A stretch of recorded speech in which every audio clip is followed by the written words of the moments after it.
We're here with the longest tenured Carolina Panther, team record holder for games played, Jansen, and then you break that record every time you play in another game. How wild is that? It's so important to constantly be setting your sights a little bit higher, and anytime I can break a record, that's always a good thing. But maybe hopefully at some point I'll break somebody else's record, not my own. But for now, we'll just keep adding games and helping the team win.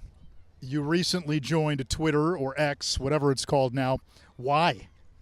Yeah, so fastest growing Twitter account in Charlotte, even though I just started. I'd done it when I first got to the team, and for years and years I did it. I did a bunch of like Panthers trivia and giveaways and all this stuff, and I had a lot of fun with it. And then started having kids and just wasn't keeping up with it, and so I was like, I'm going to step away. And now we're having so much fun and messing around with like Hecker and Eddie, and obviously I got the checker stuff going on and want to be able to support and promote them, and obviously what we're doing here with the Panthers and a couple other things I'm involved in. So I figured it's just a good way to get kind of re-engaged with fans in a little bit different way, and it's fun.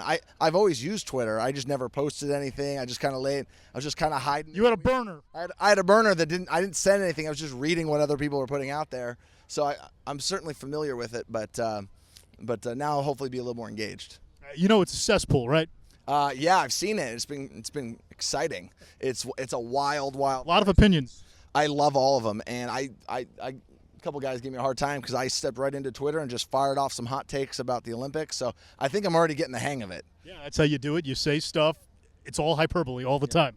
Yeah, hopefully I can just hit on all the hot button issues, Olympic events, hot dogs or hamburgers, all the really important stuff that people want to know about. Yeah, it's an election year, too. That might be one you want to stay away from. Is it an election? Yeah, that's what I hear. Oh boy. I guess you're supposed to say go vote, but I don't want to wait too close. I don't know if that offends anybody.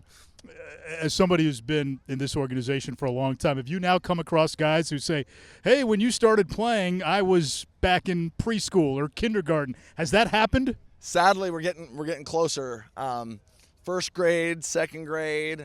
I'm sure there's someone. I think Jonathan Brooks was. I think he's 21. So we're like right on that kindergarten preschool age here in year 17 for me. So as I've told you many times, I think of myself as their contemporaries, and they think of me as grandpa. So we're still trying to balance that, but it's fun to be out here. It's a kid's game. I get to be a kid, and you realize the kids are all grown up and they're really fast and strong. So I'm just trying to hang in there as long as I can. Any other nicknames besides Grandpa? No. Double J. Jamie Robinson always calls me old man. How does that make you feel?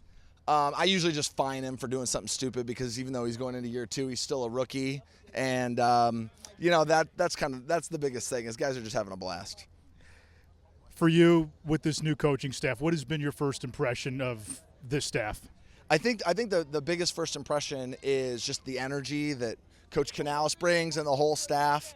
It's a really organized group, which is really important for football. But there's a lot of energy. They're asking and demanding a lot of us, but it's done with a temperament of kind of catching you doing the right thing, not looking to critique as much as, hey, here's an example of Chuba finishing a run. We expect all the running backs to run like this. Here's a picture of Xavier Woods, 10-year vet, running someone down and punching at the ball. This is what we want to see you do. So as opposed to finding guys making mistakes or not hustling, it's finding examples of young players, veteran players, doing the right things, playing Panther football, all the things that the hustle, the energy, the intelligence that we emphasize, and we just spend a lot of time praising those guys. And what I've seen is guys want to be caught doing well. So every day we have a film study, and guys are hoping they're up on that film playing Panther football.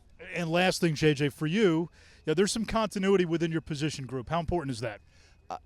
So much of special teams, and especially field goal kicking, is about the rhythm and routine that the three of us have. So happy that Eddie's back. Obviously, we got Harrison in camp. Those guys are going to compete.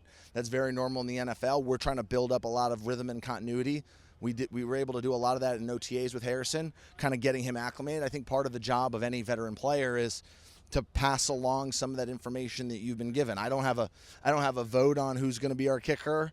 I don't want to vote, right? They're both excellent kickers, and I don't want to have to be a part of it. But hey, the goal here is that both of them would be on an NFL roster. One of them going to make our team, one of them is going to make another team.